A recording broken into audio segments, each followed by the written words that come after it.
Hello everyone. I'm here today with Arthur, who's going to be my learner as we talk about a multi-system and a multidisciplinary approach to COVID patients in the intensive care unit.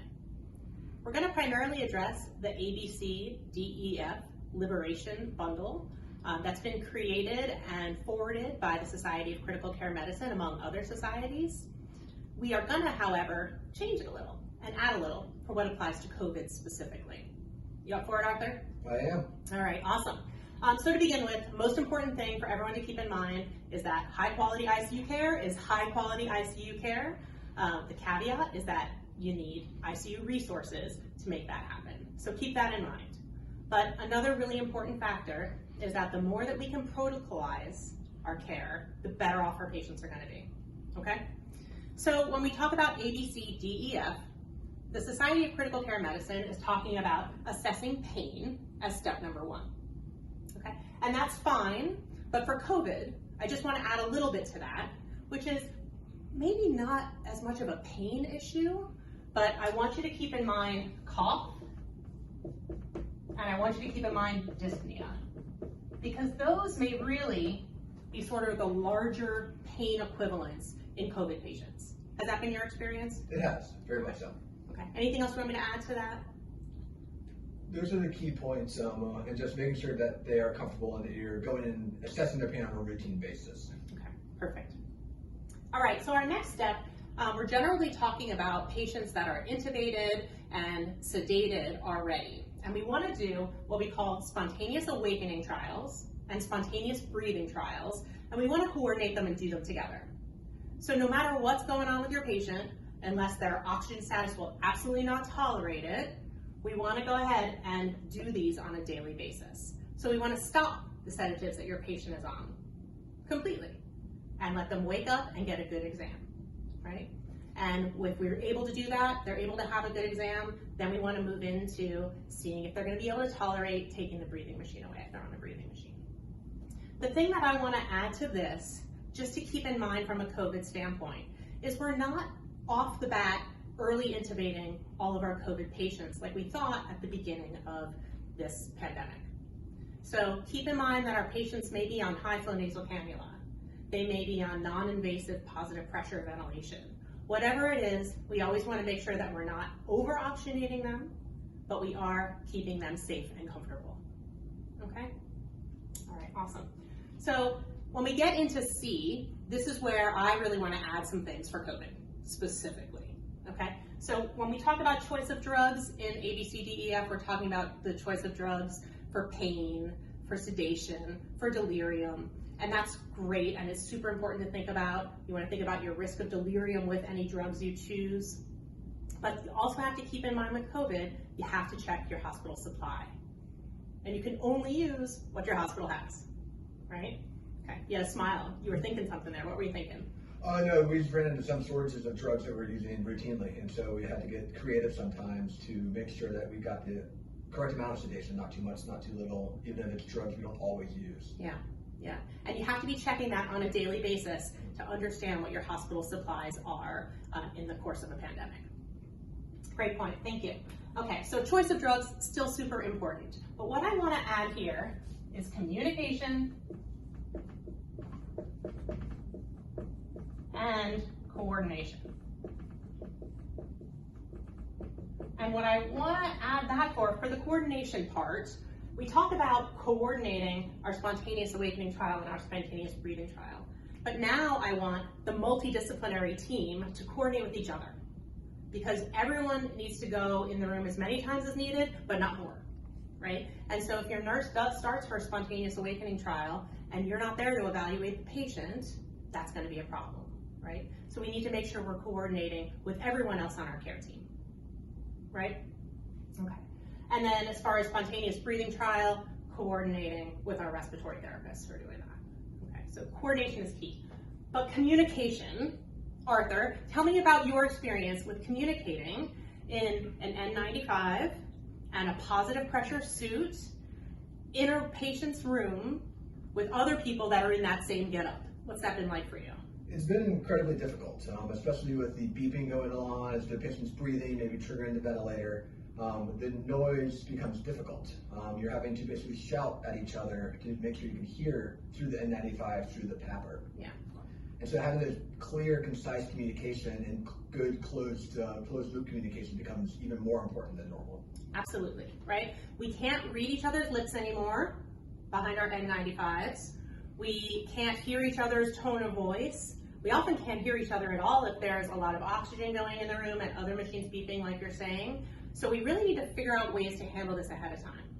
So we want to do as much planning as we can before we go in the room. We want to make sure we're taking advantage of whiteboards if we have those in the room, and maybe even coming up with some sign language between members of the team to make sure we can communicate what we need to communicate to keep our patients safe and moving in the right direction. Yeah. Anything else you want to add to this, C? One key thing that we've used is having walkie-talkies in the room going back to the nursing station. So if we're in the room and we need something, we don't have to get out of our gear and go grab it. Someone can grab it, come to the door with it for us. Absolutely. Walkie-talkies, for sure. Love it. Okay. D, delirium. I'm going to add a couple things to D. Okay. I want to make sure that we're adding depression, key part. Anything else you want to add? Decision making. Yes, that's huge, right? So I feel like decision making in the time of COVID is completely different than any decision making I've made before. And the main reason for that is that things are changing so fast and we don't know all the right answers, right? So how do you make a decision about how to treat a patient that comes in to see you, Arthur? It's really been on a patient-by-patient discussion, and it's changed dramatically from the beginning of the pandemic till now. And so learning what resources you can count on at your facility and what validated resources there are online from the different societies has been invaluable. Right. We need to keep in mind that we don't want to see one preprint of one article online and start making all of our treatment decisions based on that. And we don't want to hear one person who we sort of know say something and then we adopt that way of caring for patients. We want to, as much as possible, use proven guidelines with approved decisions, and we want to make sure we're staying on top of that data at all times. Okay. An interesting part of this is social media, right? Social media has been invaluable to me in getting articles and research projects as quickly as possible, but there's also a lot of really bad information out there, okay? So decision making, make sure you have a plan, what resources you trust, what resources you're gonna use, who you're gonna consult, who you're gonna ask, how you're gonna stay in the know as much as possible, right? On the depression side of the house, I want you to think of this both with respect to your patients, but also with respect to your peers, right? This disease takes an emotional toll that can be completely overwhelming, right? Our patients crash and get super sick super fast, and when they get better super slowly. And it's discouraging and it's hard to watch. And it's hard to watch for family members, it's hard to watch for patients, and it's hard to watch for us. So be on the lookout for depression all the time, okay? And then of course, we do assessing, preventing, and managing delirium as best as possible, okay? E, we're down to E, early mobility. The thing that I want to add to early mobility, this is super important, we still want to do this, but I want to add empathy. All of our communication needs to be done with empathy and keeping in mind that this is the worst day in the world for many people if they or a family member is admitted. So keep that in mind and think about it every time you have an interaction with someone, whether that's on a phone, whether that's on an iPad, or whether that's in person, face-to-face. Okay. As far as the early mobility, do you have any tricks for how you've made this successful in COVID?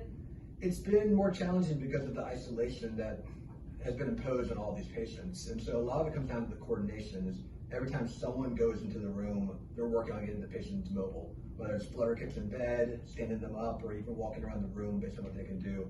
But it's not just down to physical therapy and occupational therapy. It's really the team effort every time someone goes into the room. Yeah, that's a great point. We think about early mobility, having to have a physical therapist around to do that. It's not the case. We can get our patients exercising every time we walk in there, right? Whether it's a doc, a nurse, a physical therapist, an occupational therapist, whoever it is, all those people can make interventions to keep our patients moving in the right direction and physically moving in general.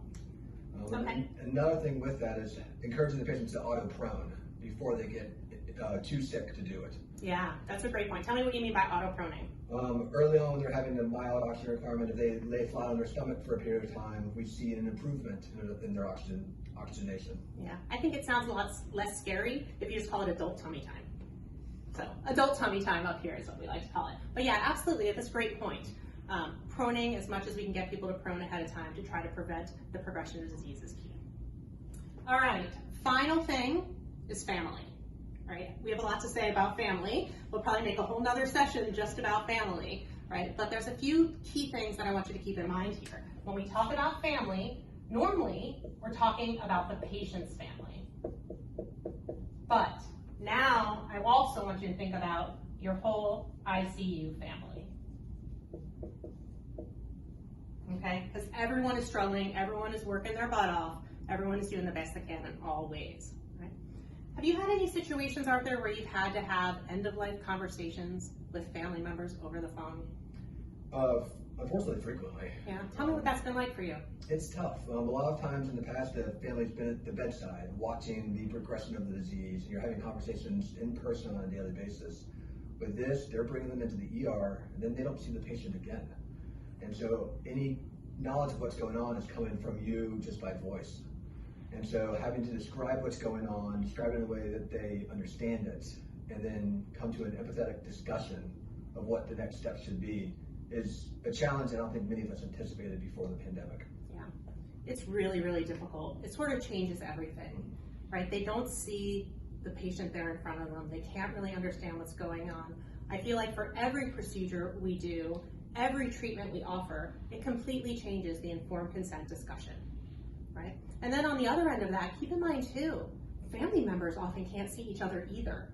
So we have the wife who's the power of attorney in one house, and we have a son in one house and a daughter in another house, and all these people who would be at the bedside conversing and helping each other through this are all over the country, and you're trying to pull them all together and have super important conversations. Never forget, however hard that is for you, it's 1,000 times harder for them. So patience is key there, keeping that up. And then ICU family, any specific checks or things that you do to look out for your ICU family? Just as the patients are isolated from their families, a lot of us and the nurses and docs are also isolated from theirs. Their families, if they have their own illness, are often living with someone else. And so they don't have the support at home they're used to. Mm-hmm. And so they're doing those daily check-ins and making sure they're doing okay, and really making that concentrated effort to make sure that everyone has someone to talk to. Yeah, and if you do ask enough, you're going to find people that are sleeping in their car so that they don't have to worry about taking COVID home to their family, right? Or worse, there's horrible situations out there that people are living through and still coming to work every day and doing everything they can to save these patients. Okay, so keep in mind, we all need to be asked, we all need to be supported, and we all need to make sure we're helping each other make good decisions about taking care of ourselves and saying when enough is enough. Okay? So that's our ABCDEF for COVID, Arthur, all right? I want you to keep in mind, high quality ICU care is still high quality ICU care. Use protocols, use your team, think about all your organ systems coming together, optimize everything, keep the family in mind, okay? Thanks so much.